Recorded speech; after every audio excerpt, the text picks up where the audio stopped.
Hey everyone, welcome to Reflections, the wisdom of Edgar Cayce. We're coming to you courtesy of our broadcasting partner, moretalk.tv. I'm honored today to welcome to the show Mitch Horowitz. Mitch is Vice President and Editor-in-Chief at Tarcher Penguin, which is the division of Penguin books dedicated to metaphysical literature. He is also the PEN Award-winning author of Occult America and his latest book entitled One Simple Idea, How Positive Thinking Reshaped Modern Life. Mitch has written the new introduction to the reprint of There Is a River, which is the classic biography of Edgar Cayce. The Occult America DVD of his talk here at the A.R.E. is available at arecatalog.com.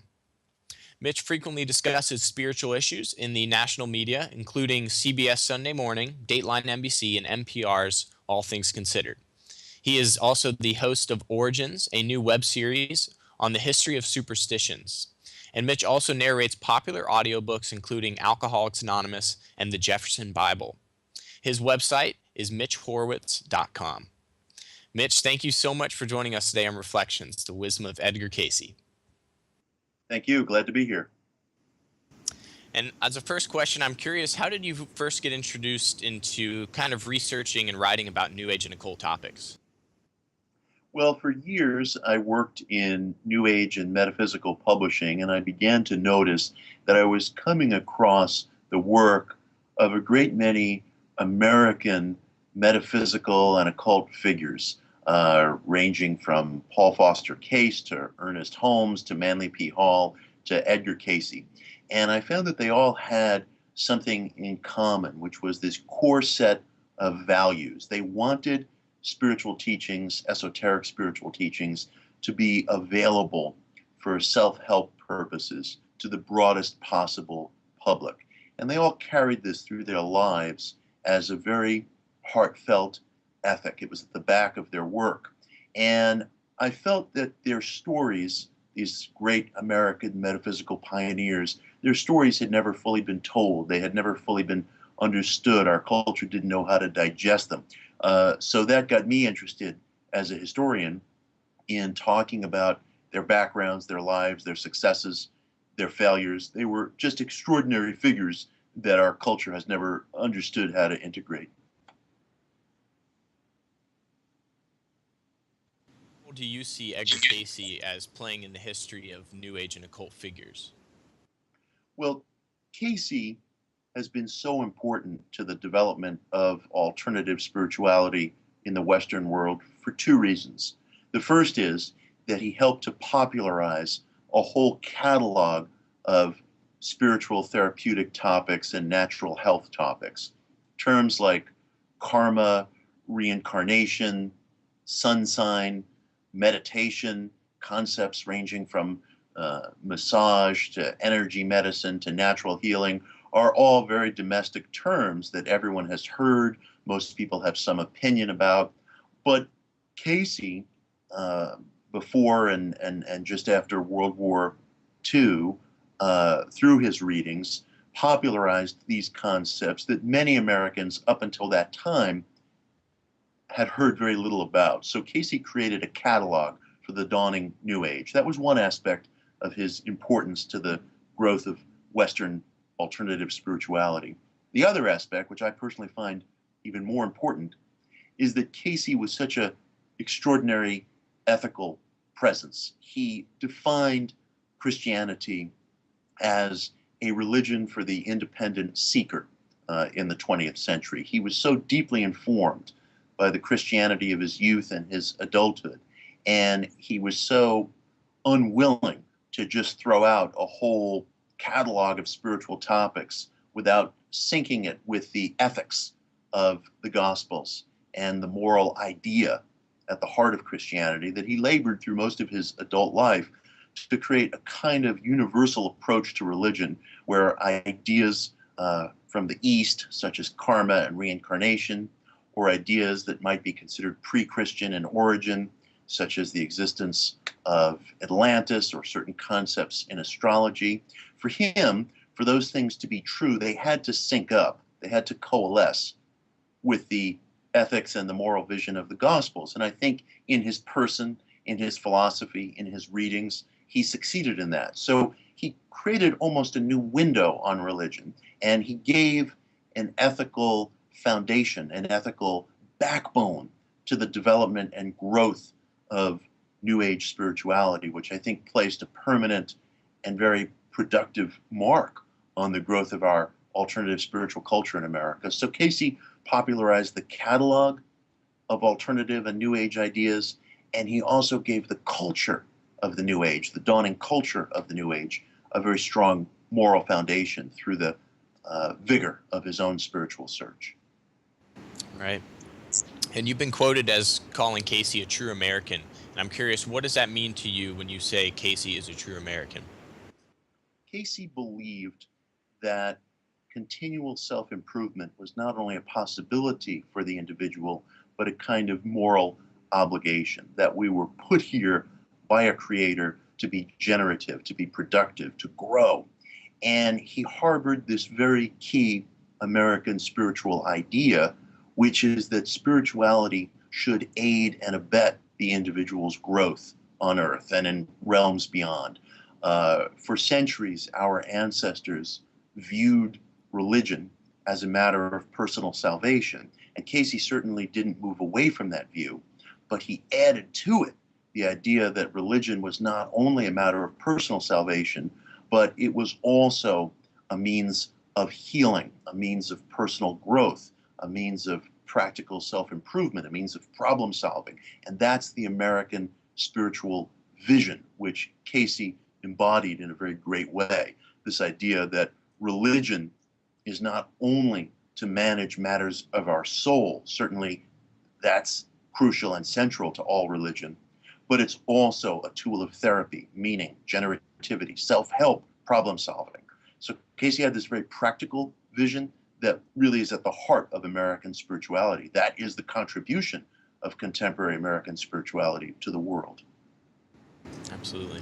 Absolutely. And in your talks and in your books, you often talk about the importance of terms like New Age and occult and how much they mean to you, but you also emphasize the importance of these terms being clearly defined in your mind. In Yes, saying that, what can you please define for us, in your mind, the terms New Age and occult and how they're kind of misunderstood? absolutely. I feel it's very important that we don't give up terms like that, especially when the larger culture will take a term like New Age, for example, and almost always uses it as an insult. If you come across the term New Age in a mainstream organ of opinion or organ of news, it's almost always being used to discuss something that's considered fluffy, unrealistic, fuzzy-headed. I don't view New Age that way at all. To me, the term New Age, very simply, means therapeutic spirituality. I think the term New Age has very noble roots in the American self-help tradition. The term self-help goes back to the transcendentalist philosopher Ralph Waldo Emerson. And the term New Age began to grow popular in the 1970s, although it had been in use for generations before that, as a way of referring to this vast culture of different spiritual experimentation and concept.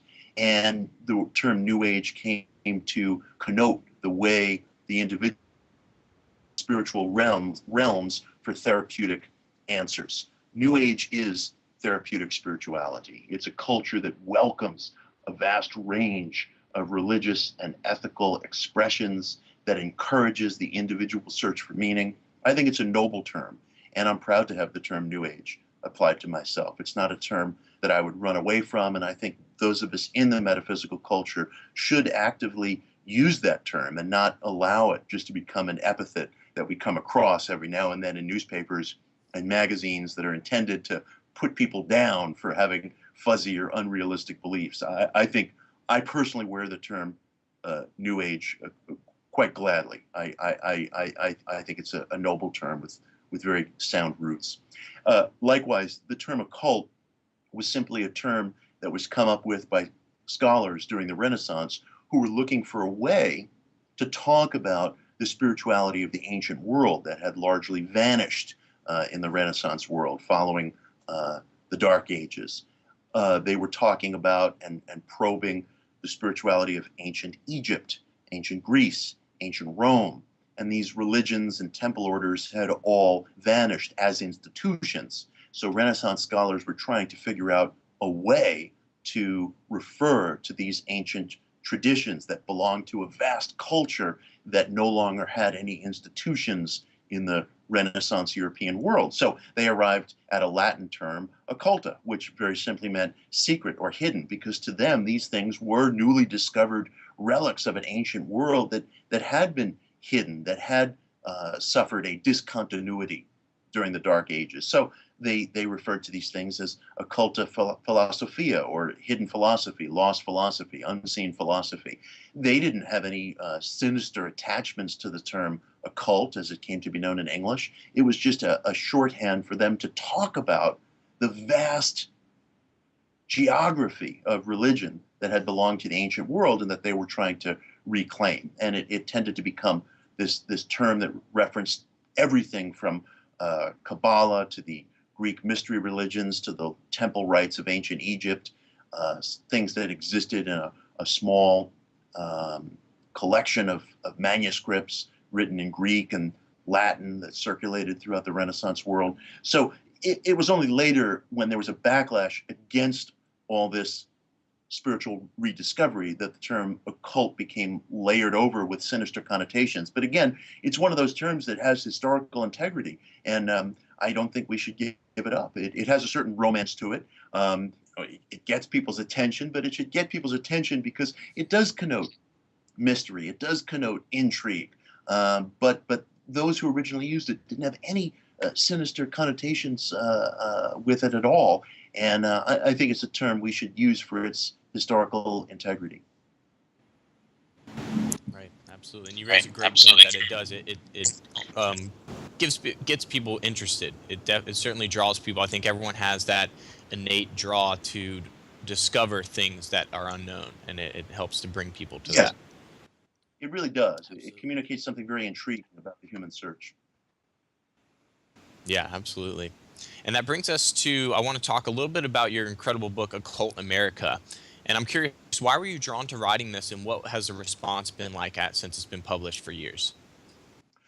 Well, I've been very gratified with the response. I've had people write to me who said that they grew up in New Age households and they never realized that they had a spiritual heritage, a spiritual lineage of their own. And some people felt that the book gave them a sense of their own background, where they came from, how this occult spirituality was reborn, rediscovered during the Renaissance period, and how it went through different changes and permutations in the Enlightenment era, and was resurrected once again in the era of theosophy at the hands of Madame H.P. Blavatsky in the late 19th century, and how American figures such as Edgar Cayce transformed it into a language that could enter households and churches and living rooms all over America. So the most gratifying emails that I've received from people have been from people who said, I finally realized, growing up in a home that was dedicated to meditation and yoga and natural eating and different self-help philosophies,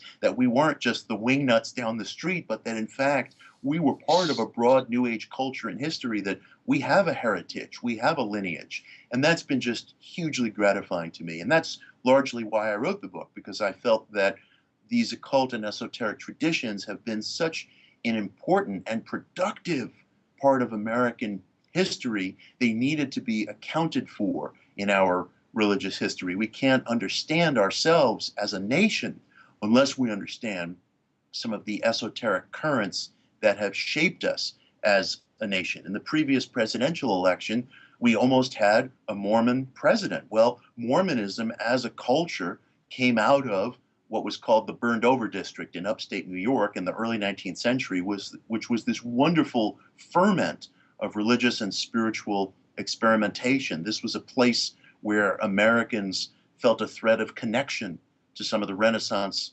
occult traditions. So these esoteric ideas are a foundational part of our history, our development as a nation, and I wanted the book to shine a light on that. Excellent.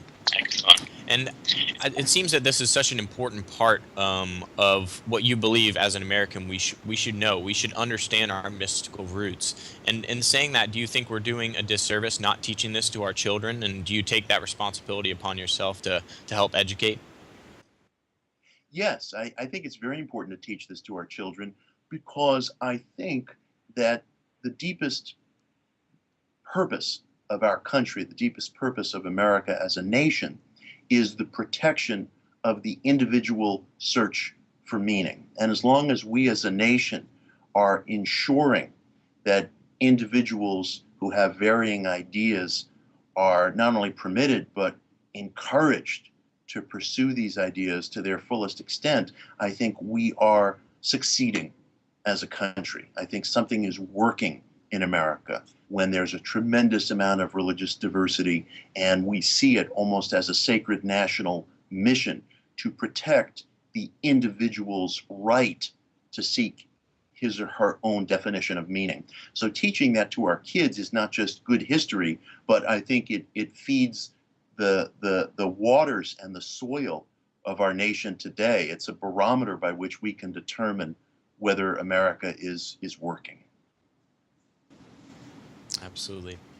And on a personal level, as a father, how important is it to you that you educate and empower your children to always search for the truth and also to keep an open mind when it comes to these esoteric, new age, and occult topics? Well, it's at the heart of our home, really.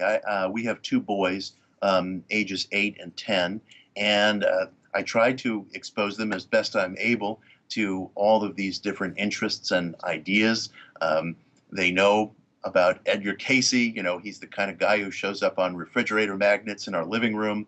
I read them chapters from the Jefferson Bible at night, which was Thomas Jefferson's great editing and redacting of the Gospels. They learn about their Jewish heritage. They learn about all different cultures and traditions. And as in any household, you know, sometimes they think dad is boring and they'd much rather be doing other things. But this is what we all experience as parents. And I try to expose them to the broadest range of spiritual experiences that are at the heart of my own outlook. Excellent. Good to hear. And I want to move on to another topic. You wrote an incredible introduction recently for the classical Edgar Cayce biography by Thomas Segru called There is a River. And I'm curious, what was this process like for you writing this introduction? Well, it was a very interesting process. You know, There is a River. There is a River is a very unusual and important book in terms of our understanding of Edgar Cayce. I also narrated an audio version of the book, and as I was narrating the audio version, I had, and that'll be out soon, probably very soon after your listeners are hearing us today. As I was very attentively reading the audio version over a period of several days, it occurred to me that the voice in this book really is the voice of Edgar Cayce. Thomas Segru, the author, was a brilliant and distinguished journalist in his own right, and that's reflected throughout the book. But he also was an intimate of Cayce's. They spent a tremendous amount of time together. And you can start to pick up in the book the priorities of Edgar Cayce. Cayce was an enormously family-oriented man. He was deeply attached to his Southern Christian agrarian roots. His extended family was a source of vital life and deep importance to him. And the stories that are told about family members and about the background of the Cayce family here in the US, those stories are the work of Edgar Cayce. Thomas Segru is the scribe, he is the interpreter, he analyzes, he frames, he contextualizes, but the priorities and the voice in that book are those of Edgar Cayce. So that book is probably the closest that we can get to sort of an extended session with Edgar himself, where we ask him to explain to us where he's from, what is he about, what are his priorities. And for me, writing the introduction was also an opportunity to frame and contextualize Edgar as a religious pioneer in this country. What did his voice do to American religion? How did he change things? How did he change our vocabulary, our point of view, our sense of what belonged to the spiritual search? How did he expand our parameters? What ethical qualities did he bring to the spiritual search? Cayce was really, in many regards, the founding father of New Age spirituality. There were many, many, many figures who contributed to that, but it was Cayce, through his readings and through the books that spun off from his readings, that created a kind of everyday New Age vernacular where people could say, "What's your sign?" or make a reference to Atlantis or karma or reincarnation. And lots of people from different backgrounds would have some idea of what they were talking about. That's due largely to Cayce. So he was an enormously influential figure in the construction of the New Age. And that's a topic that I spend a lot of time on in the new introduction. Excellent. And in your latest book, One Simple Idea, How Positive Thinking Reshaped Modern Life, you write about the idea that positive thinking is kind of metaphysically morphed into mass belief in culture. Yes. Can you tell us a little bit about how this book came about and what the process of writing it was? Sure. When I finished writing Occult America, I came to the realization that the basic template for New Age and alternative spirituality in America, the one basic denominator that all the different spiritual expressions seem to come back to, was this notion that thoughts are causative. That's the central idea of positive thinking, or New Thought, as it's more properly known. And Americans haven't much heard the term New Thought, as the various mind power philosophies were called in the early 20th century, and still are. But they've heard terms like the power of positive thinking. They've heard terms like the law of attraction, thanks to The Secret. And everybody has some concept that your attitude is going to determine what happens to you. People interpret that to greater and lesser degrees. Some people just see it as a sturdy psychological truth, which it certainly is. Some people see it as a sacred dictum, as a law of life, as a kind of overall metaphysical basis for human relations, for the conduct that we go through day to day, for what we experience. This notion that thoughts are causative is really the closest thing we have to a national creed in America. It unites people all across the religious and political spectrums, from New Age spiritual centers to evangelical media ministries. It permeates our politics. Ronald Reagan would routinely say, "Nothing is impossible." Barack Obama said, "Yes, we can." Bill Clinton said, "I still believe in a place called hope," and so on and so forth. This notion that our attitude is a vital factor in the actual unfolding of our lives is a belief that's held by people all across the country, again, to greater and lesser degrees. Some people see it as a psychological truth, some people see it as a sacred law, but it is the American philosophy. And it attracts a great deal of hostility as well. There are many mainstream critics who feel, as with the use of the term New Age, that it's fuzzy-headed, it's unrealistic, it distracts people from the real verities of life. And I wrote the book not only to document the enormous impact of positive thinking, but to frame it as a philosophy that deserves the attention of serious people. The critics are right about some of the excesses, but they're ultimately wrong about what the positive thinking philosophy, what the positive thinking imperative can mean in the life of the individual. Everybody who's part of any self-help or spiritually oriented program of recovery or therapy, from Alcoholics Anonymous to Course in Miracles, to Joel Osteen's ministry that gets beamed literally to tens of millions of viewers on a Sunday morning, is using this idea of an attitudinal approach to success. And at the heart of it is this very American belief that there's a thin line of separation between mental experience and spiritual experience, that what you think somehow taps in to deeper wells of life and of belief than just a fleeting thought passing through electrical impulses in our gray matter. That somehow the experience of thought and the experience of getting in touch with a higher principle of life are intimately related. That's at the heart of the positive thinking idea.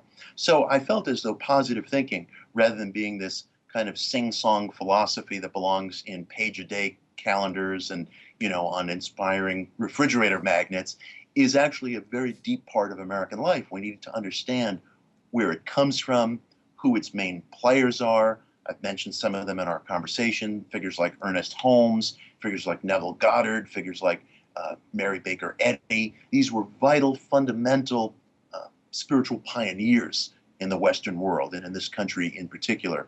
And does it work? Does it work? Is positive thinking a philosophy that has a serious claim on sensitive men and women in the 21st century? Do thoughts actually make things so? Do thoughts actually change things? Not just on a level of relationships and on a level of psychology, but do they actually have some outpicturing causative properties? That's a question I want to ask seriously. I want to approach it seriously. What are the mistakes that the positive thinking movement has made? Has it gone off the rails in certain ways? Has it made hasty assumptions or leaps of logic that haven't been supported? I want to ask those questions too. So that's what I do in One Simple Idea. And I hope it's a book that speaks to the experience of everybody who is engaged in any aspect of positive thinking literature. Edgar Cayce, of course, famously said many times, mind is the builder. That was a sacred truth to him. And probing that sacred truth, asking, does that sacred truth work for 21st century people? That too is at the heart of One Simple Idea. After listening to a number of your talks over the years, especially the one at the A.R.E., you've been known to put in quite a bit of time at the A.R.E. library here in Virginia Beach doing research for your books. For me personally, this is very near and dear to my heart because one of the reasons I moved from Florida to Virginia Beach was to have access to that incredible library. So in Yes. saying that, what makes the A.R.E. library so special to you? Well, it's probably the best metaphysical library in our country, at least that's open to the general public. It presents such a remarkable spectrum of spiritual thought, not only in terms of the great foundational works of ancient and modern spirituality, but the remarkable thing about the A.R.E. library is it also contains a very, very broad range of popular spiritual literature spanning the 20th century and the early 21st century. And that is very, very important to me personally, because there are a lot of important and deeply useful ideas that get distilled in popular literature. I consume New Thought books from the early to late 20th century. I absolutely consume them. And, to a certain extent, we're all supposed to be a little bit embarrassed reading books like Your Infinite Power to Be Rich and The Mystic Path to Cosmic Power and The Science of Getting Rich and so on and so forth. These are supposed to be slightly goofy books that, maybe sit somewhere in our grandmother's nightstand, but, contemporary educated folk are not supposed to be seen with those books on the subway here in New York City, where I live. But I read them voraciously because I feel that the people who wrote those books, in many cases, were wrestling long and hard with a wide range of spiritual ideas, and they were dedicated to experimenting with these ideas in their own lives and trying to find what works. And so the A.R.E. library provides a wonderful, wonderful range of popular spiritual works that just span the gamut of the alternative spiritual landscape, from channeled literature to astrology to all of the various New Thought and positive thinking books to all of the various popular books that have been written about Edgar Cayce. So you can walk in there and you can find that there might be someone in the 1970s who had an intimate interest in a topic that is of vital importance to you right now, who might have been interested in the Seth material or some aspect of Cayce or some aspect of Course in Miracles or some other mental spiritual program to success. And to be able to walk up and down the stacks in that library is not only such an opportunity to find those books, but again, it's kind of a spotlight on our own heritage. We do have a heritage in the New Age spiritual culture, and that library may be the one and only public facility that completely documents that heritage. So when you're walking up and down those stacks, it's almost like this hall of records that catalogs our own experience in the New Age culture. Absolutely. And as an accomplished writer yourself, there are many young scholars who look up to you and admire your writing. And in saying that, who is it that you look up to and admire the work of? And to be more specific, I'll say, who alive today do you admire? Oh, sure. There are many writers alive today who have been a source of inspiration to me. The philosopher Jacob Needleman has been a source of inspiration. Sidney Kirkpatrick and his biography of Edgar Cayce was a great source of inspiration to me when that came out about 15 years ago. The historian H. Paul Johnson is a source of inspiration to me. Jocelyn Godwin, Richard Smoley, Gary Lackman, Jay Kinney. There's a very, very wide range of folks. Mary Greer, who wrote a wonderful book about the women of the Golden Dawn, women who were involved in the occult revival in Europe in the late 19th, early 20th centuries. The reason why these people and several others have been sources of inspiration to me is because they bring the highest level of intellectual inquiry to occult and metaphysical subject matter. And that's something that I feel is very important for the continuance of our New Age culture in America and for the health of American education and American spirituality in general. We have to set high standards for ourselves. It's not enough to just read books about astrology. The astrologer should know something about astronomy.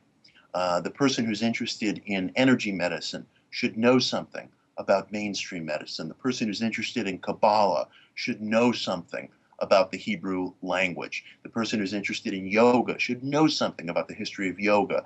The person who's interested in channeling should know something about the prophetic tradition as it's played out across history. We need to have our own high intellectual standards on the New Age culture, because if we don't, our history is going to get written by people who are not at all in sympathy with our values. And it's not going to be a history that we are going to feel we can pass on to the next generation. All the writers and philosophers that I've just mentioned, and a number of others, have brought very high standards to the study of New Age and esoteric, metaphysical, occult ideas.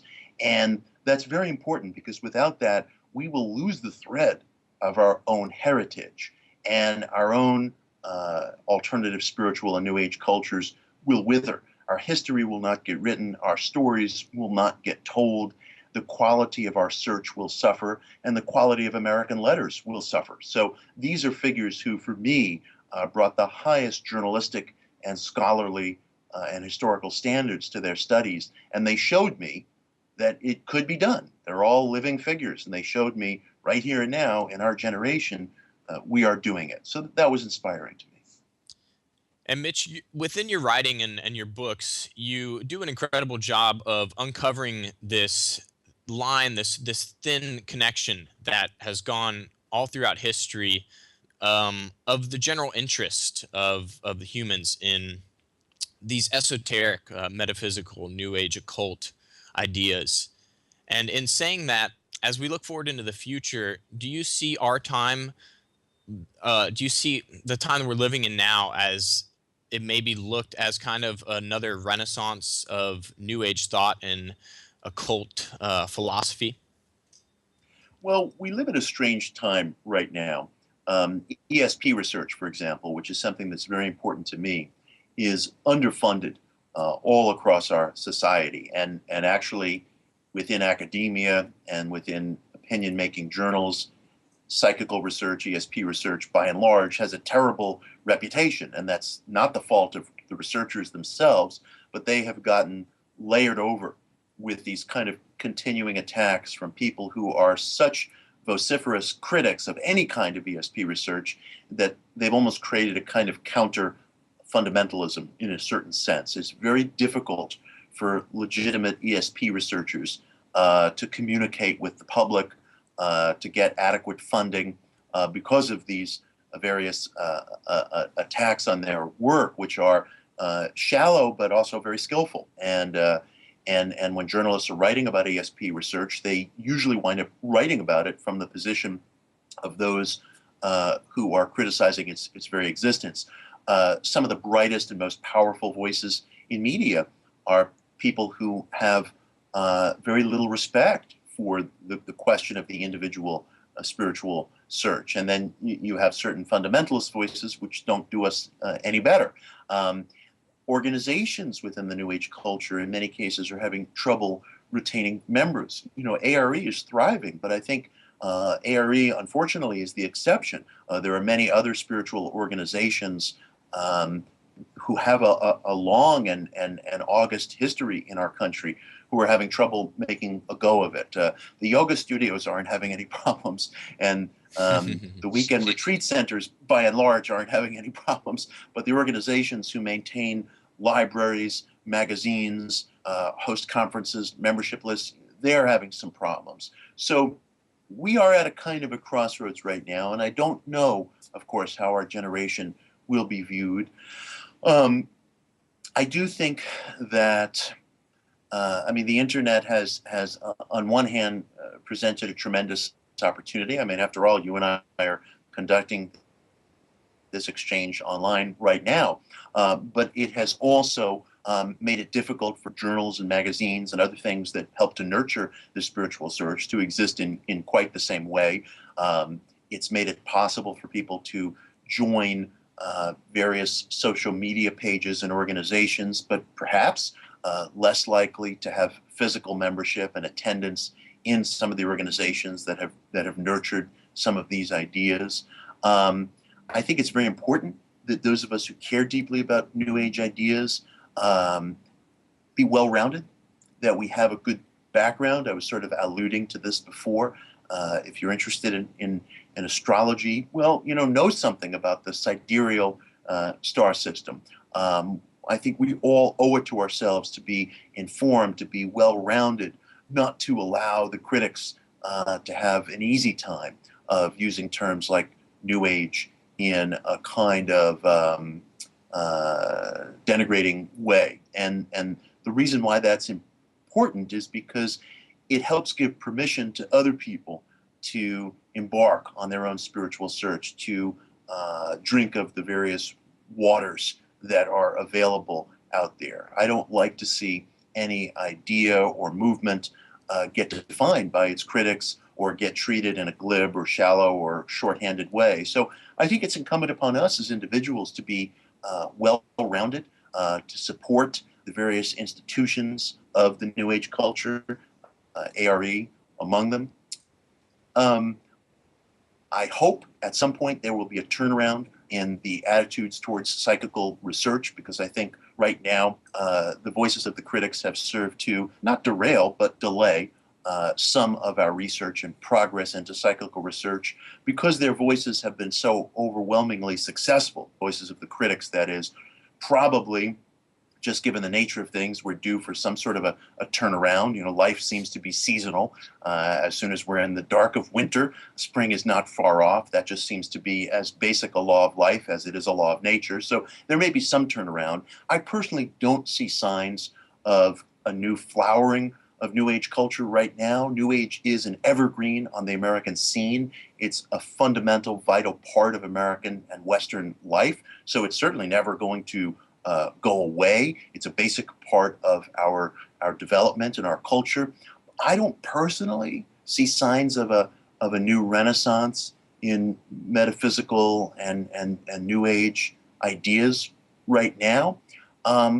But I'm certainly trying very hard in my own little corner of the world to probe and look at these ideas in ways that I hope deepens people's experience of them, deepens people's sense of history around them, gives people a sense of their own heritage. And there are others who are doing that as well. Richard Smalley, Gary Lackman, a number of the other folks who I mentioned, and others besides. So there's great work going on. And the people who attend A.R.E. and some of the other growth centers are themselves doing wonderful work. I run into so many people who are active in one part of the spiritual culture or another, and they're eager to talk to other folks, to share ideas. They move very freely in and out of different worlds. Some of them might attend mainstream churches, very mainstream houses of worship, but they also have New Age interests, which I think is a real sign of health. So, we live in a complex and diffuse world right now. I don't know whether the next generation is going to look back on us and say, gee, those guys did a great job. But I think the best thing we can do as individuals is be well-rounded, know a lot, and support the institutions that are making the New Age culture available to people. Absolutely. Great answer. And we've talked quite a bit about the intellectual pursuits, and you say, it's important to be well-rounded and to be knowledgeable and to educate yourself, take it upon yourself as an individual to stay educated about what you're interested in. But I'm curious, what advice would you give someone who may be having difficulties coping with these kind of seemingly chaotic times that we're living in and maybe are a little heavily influenced by the critics? Well, I would say you can always go back to basics. I'm a great believer in the basics. I think that reading the core sources of spiritual tradition are very important. Read the Bhagavad Gita, read the Tao Te Ching, read the Gospels, read the ethics of the fathers, read the meditations of Marcus Aurelius. Whenever you feel yourself lost in a thicket and you don't know how to get out of it and you don't know which way to turn, it may just be time to stop. Just stop. And all of those works are the great nourishing works of the human search and others besides. So when you don't know which way to turn, go back to basics. That would be my counsel.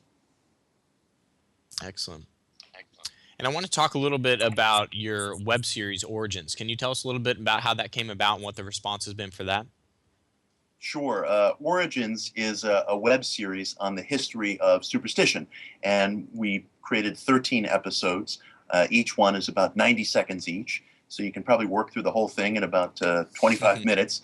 It's housed at a website called originstheseries.com. My friend Ronnie Thomas is a brilliant director who previously did a very acclaimed web series called Midnight Archive, and he and I wanted to get together and do a series, a short, digestible, dynamic look at the origins of different superstitions that we've all heard of, that we all sort of take for granted. Why we knock on wood, why we toss salt over our shoulder, why we're fearful of walking under ladders, how black cats got a bad reputation, and so on and so forth. And what we found as we were digging into it is that you don't find any one point of inception for some of these ideas. You find, for example, that the number 13 has negative connotations from different religions and different places of geography from all across human history, from Vedic culture to early Christian culture to the conjuring and magical cultures of the 19th century to certain African American mystical traditions. And it's remarkable to find that in the same way that humanity has a common language of myth, humanity also has a common language of superstition. We all seem to fear the same dark places. We all seem to gravitate towards the same good luck charms or insignias. There's a kind of universal language of superstition. So we choose a different superstition in each episode, and we spend about 90 minutes taking a very informative and rich and quick ride through where this superstition came from. So again, people can see it at originstheseries.com. Excellent. And I'm curious, how has being the vice president and editor-in-chief at Tarcher Penguin enriched your life as an individual?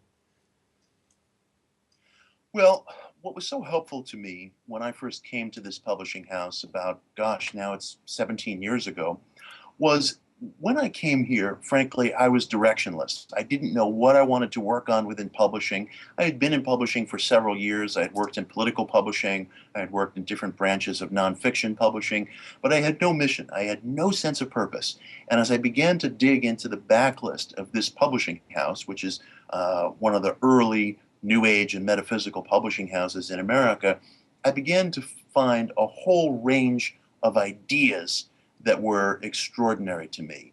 New thought, channeling, natural healing, the Enneagram, the Tao Te Ching, a whole range of things that I had only kind of sort of heard about before and that for the first time I was coming into contact with.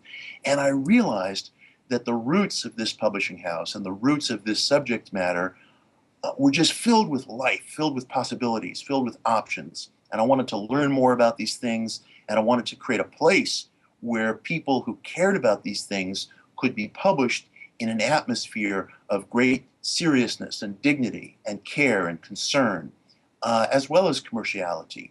And I felt that these topics should be published with the same level of meticulousness and care as any other serious nonfiction topics, whether it's history or journalism or social science. And that's what I set out trying to do at Torture Penguin.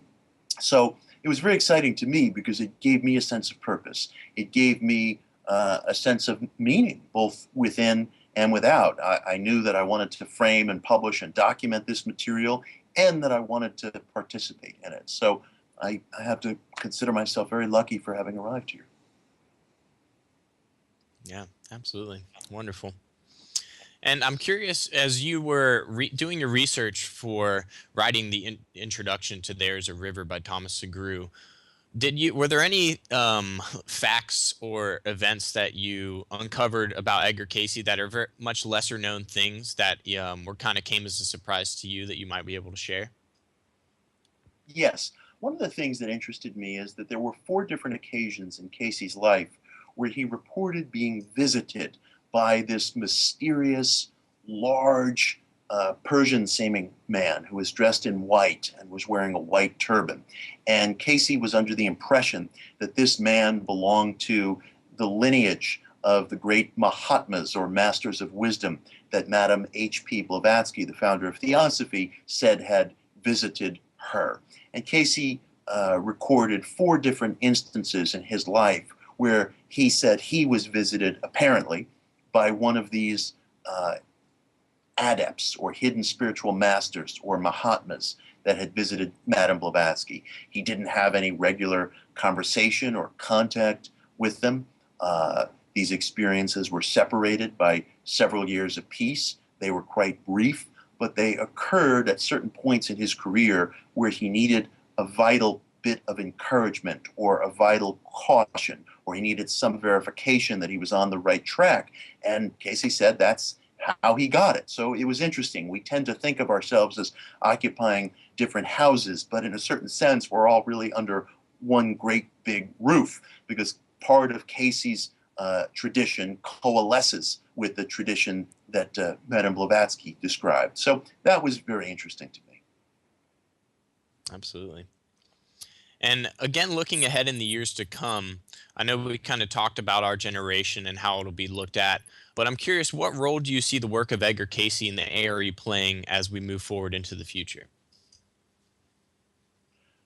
A.R.E. has a very important role to play in the immediate future, because the truth is, it is one of the only New Age spiritual centers that is vitally healthy right now, whose membership is large and connected and growing, whose publications are ongoing and produced with an excellence. There certainly are other retreat centers around the country, of course. I mean, there's Esalen, there's Omega, there's a variety of growth centers. But A.R.E. is one of the very few organizations that emerged from the dawning days of New Age spirituality that has not only endured, but has flourished. And it's a very, very important gathering place for people across the alternative spiritual and mainstream spiritual spectrum. And you'll see at any A.R.E. conference, you find a remarkable mix of people, from veterans to homemakers to clergy to professionals, to the various, sandal-wearing New Age folks, God love them, who attend all the different growth centers. It's a wonderful, wonderful, wonderful cross-section of spiritual culture in this country. And it gives people an opportunity, it gives me an opportunity to experiment with different ideas, whether it's the 12 steps, whether it's massage therapy, whether it's Course in Miracles, whether it's varying ideas from the Cayce readings, offshoots of those ideas, studies into lost civilizations, karma, reincarnation, astrology. I've benefited in all those ways from A.R.E.'s spiritual culture. And I think A.R.E. is one of the only places within the New Age culture that is membership based, that is presently in the here and now growing, thriving, building, adding to its facilities under new construction. So A.R.E. is playing an extremely important role in providing a kind of a gathering spot and clearinghouse for people who are in search. And that role demographically is going to become more and more important in the years ahead, in the months ahead, because the news coming out of different New Age organizations is news of, unfortunately at the moment, declining membership, declining publications. A.R.E. has reversed that trend. And that puts it in a very central and delicate and important position. Excellent. Thank you for sharing that. And Mitch, I wanted to thank you on a personal level as being such a huge fan of your work. I want to thank you so much for sharing all this and just doing what you do. But also on behalf of the A.R.E., I want to thank you for everything that you've done for us and being a part of our community, and also for writing that incredible introduction for There's a River. So thank you so much for joining us today on the show, and it's been an honor and pleasure to have you on. Thank you. It's a privilege for me to be part of A.R.E. and to be a part of the Cayce community, and I very much enjoyed being here. Excellent. Thank you so much. Thank you. You can visit arecatalog.com to pick up your copy of the latest printing of the Edgar Cayce biography, There Is a River, in which Mitch wrote an incredible new introduction to. If you'd like to learn more about Mitch, purchase his books, or check out his original web series called Origins, you can visit his website at mitchhorowitz.com. On behalf of everyone here at moretalk.tv and the Association for Research and Enlightenment, I'm your host, Brenton Bickerstaff, reminding you to stay educated and stay empowered. Thank you so much for tuning in to Reflections, the Wisdom of Edgar Cayce. Hope everyone has a wonderful week, and we hope to see you come visit us here in beautiful Virginia Beach this summer. Much love.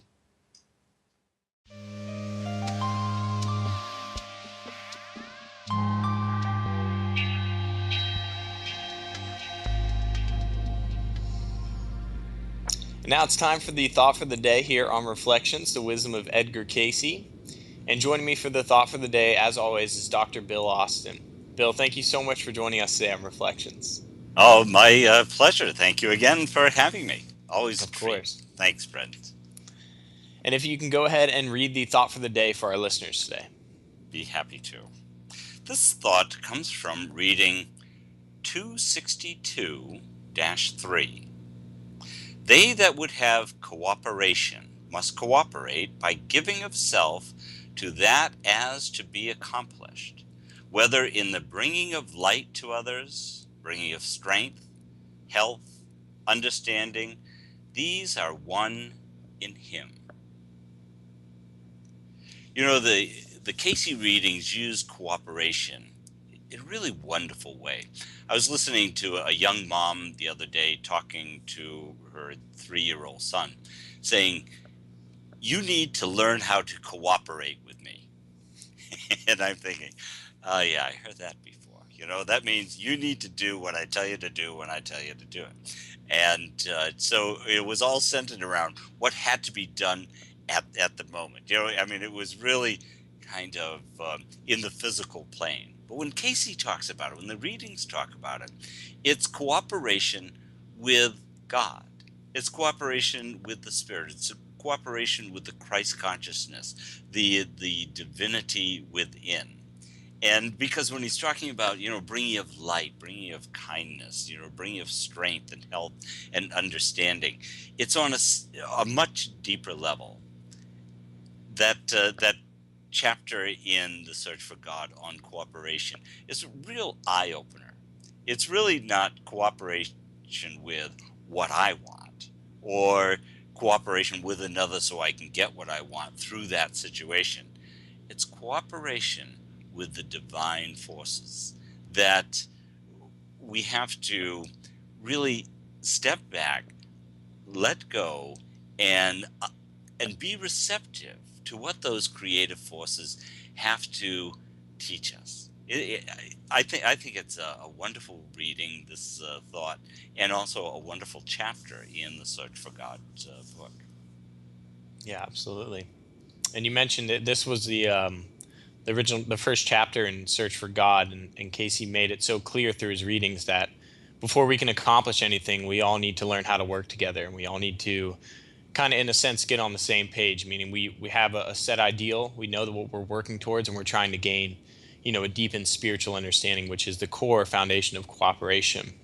And I think this is incredibly pertinent to what's going on right now. Is we lack, I think, in general, both as individuals and collectively, we lack cooperation right now. I think we were never truly taught how to cooperate properly, and I think it's something that we're all working with. We're working with cooperating with our spiritual ideas, as well as allowing that to kind of filter into our physical relationships. And I think you made such a great point in saying that it's all about learning to cooperate with God, learning to cooperate with that guiding force that's always working through you. And I noticed in my personal life, the more I stray away from competition, which competition, of course, there can be healthy competition, but I think the more important thing that is not emphasized enough as we go through life is the importance of learning to cooperate with others. And he says himself, you can bring light, you can bring strength, you can bring health, you can bring understanding, as long as there's that cooperation, rather than this competition that seems to really pull everybody apart. Yes, but that's really a good point that you make. This cooperation and the sometimes dealing with the opposition that we feel around us, and the competition that we feel with others. And the readings really talk a lot, and they emphasize a lot about cooperation with our fellow individuals, with humankind, so that we can understand our relationship with God. And, through the actions that we have with others, we'll have a better understanding. I think we'll have a better or closer connection. Absolutely. And you raised a great point in that the opposition, I think there's so many times where we're posed against each other. We're meant to oppose each other. And the emphasis, the stress is really put on that opposition. I think the more we learn to transcend that opposition and cooperate with each other, we can accomplish some incredible things that are yet to come. Yeah, I do too, Brent. Very good. Excellent. Well, Bill, thank you so much for joining us, as always, on the Thought for the Day. It's a pleasure having you on. Oh, thank you for letting me be part of the program. I really enjoy it. Have a great day. Absolutely. Thank you. You too. Thanks.